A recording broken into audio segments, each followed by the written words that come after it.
There is fresh ice on the fjord after the cold night. The temperature is just above freezing. It is dawn and the sun is starting to rise. There is no wind and the tide is as low as it will get for weeks.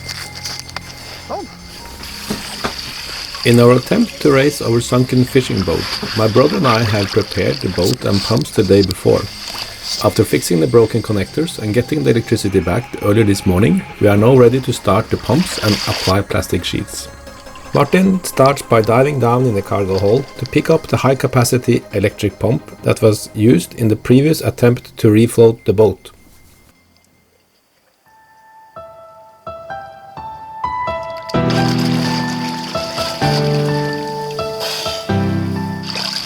With all the pumps working, we have a combined pumping capacity of 50 cubic meters per hour. This is sufficient to empty the boat for water in 20 minutes given perfect conditions. We start all the pumps to create negative pressure to suck the plastic sheets into the hole wherever there is a leak.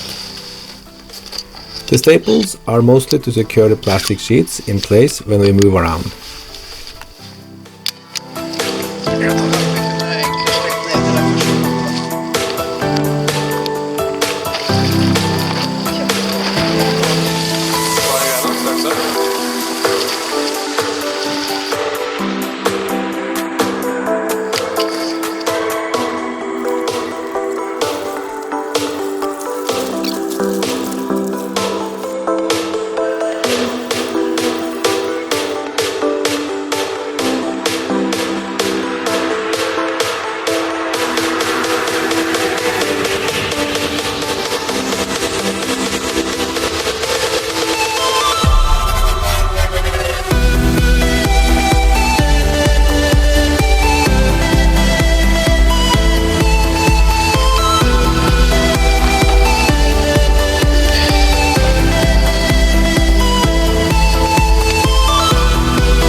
We secure all the pumps and outlets since we expect the front of the boat to rise first and we don't want them to move about. We use one of the small electric pumps to prime the pumping chamber of the big petrol pump. The petrol pump is as noisy as a chainsaw at full throttle, so goodbye peace and quiet.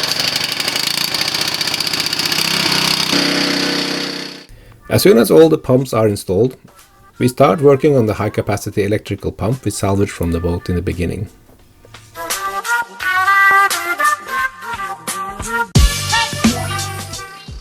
The orange ball is the auto start and stop device. We secure it in its on orientation.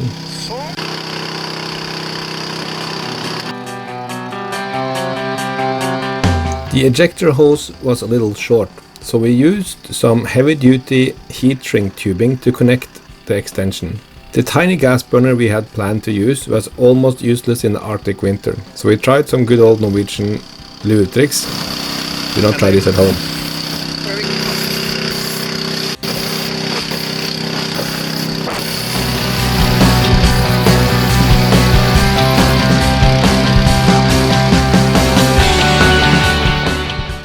Later, we used the gas burner in an attempt to dry out the new connectors.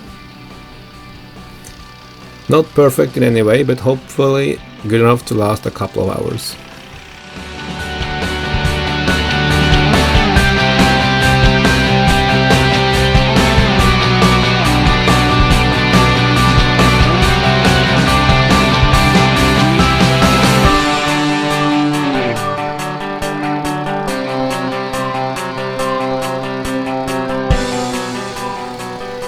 Here we can see that the water has already gone down around 10 centimeters on the superstructure on the opposite end of the pumps.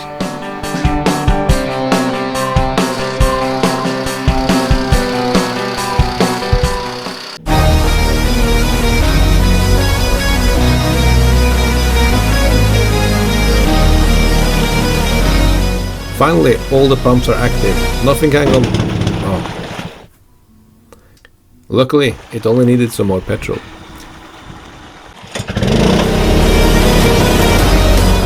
Now we are ready, and we are pumping.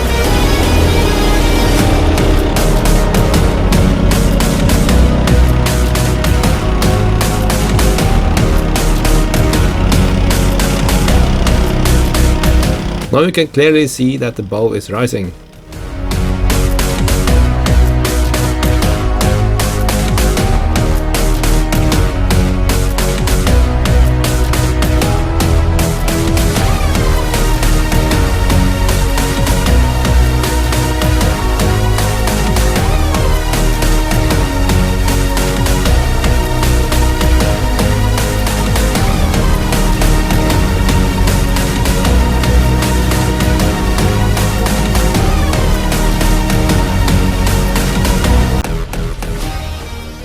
The tide is rising.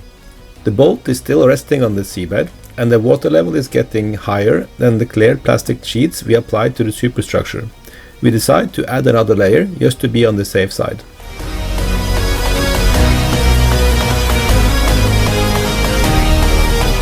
That did the trick. The boat is now rising like it's afraid of water.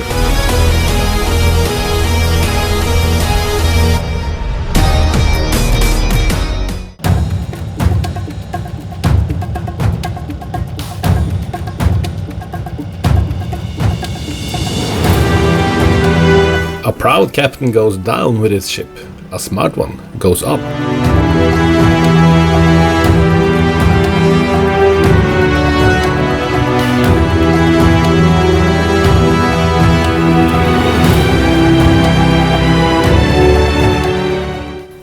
We were so happy, finally after hours of hard work, but then the problem started. The boat was resting on a narrow shelf on the seabed. If it slid down, we would need scuba gear in the next attempt to get it back up again. To make things worse, the tide had now made the current change direction and started to pull the stern out. Nå tipper den, Martin, nå tipper den.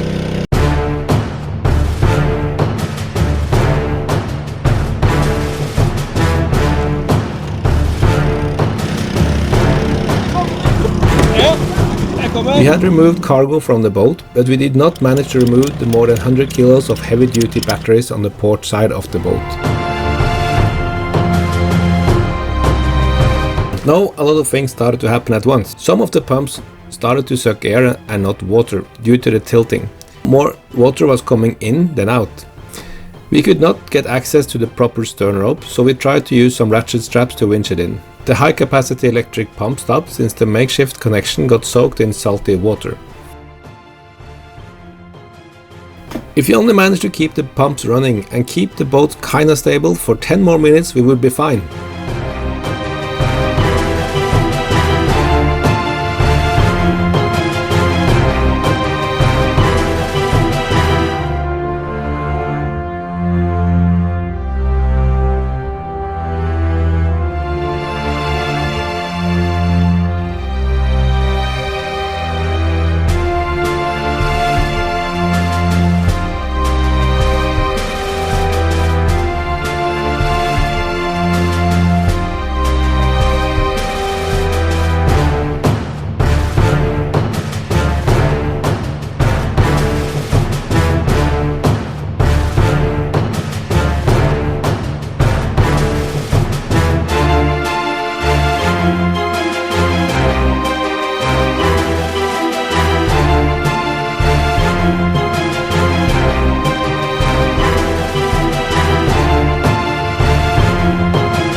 Finally, After days of preparation and hours of pumping, the boat was again floating as it should.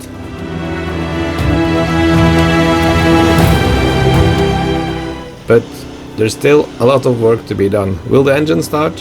Will we be able to fix her up? What made her sink? Pay attention in the next episodes.